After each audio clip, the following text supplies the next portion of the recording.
பங்குச்சந்தை பகுப்பாய்வில் கூறப்படும் காணொளியை காண வந்த அனைத்து நண்பர்களுக்கும் வணக்கம்.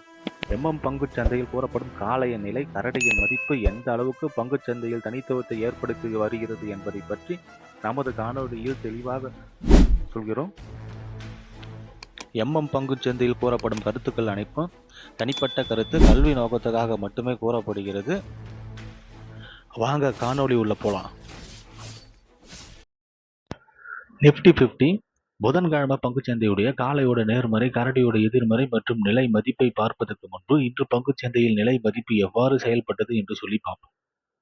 திங்கட்கிழமை பங்குச்சந்தை முடிவில் நம்ம என்ன பேசியிருந்தோம்னா 25,932 நேர்மறைனும் 25,862 எதிர்மறைனும் பேசியிருந்தோம்.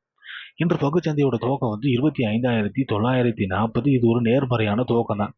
துவக்கம் கிடைச்ச உடனே கரடிகள் நேர்மறையிலேருந்து எதிர்மறைக்கு கீழே போற மாதிரி முயற்சிக்கும் போது காளைகள் அங்கு தடுத்து நிறுத்தி நேர்மறைக்கு மேலே போறாங்க.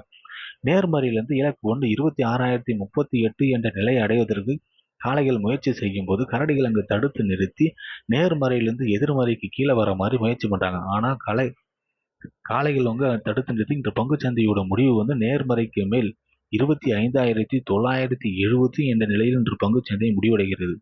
இதை பொறுத்து நாளைய பங்குச்சந்தையுடைய காளையோட நேர்மறை மற்றும் எதிர்மறையை பார்க்கலாம். நிஃப்டி 50 இன்று பங்குச்சந்தையோட முடிவு 25,970.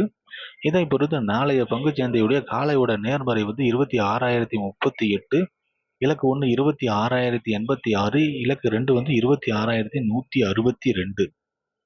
கரடியோட எதிர்மறை 25,958, இலக்கு 1 25,932, இலக்கு 2 25,892.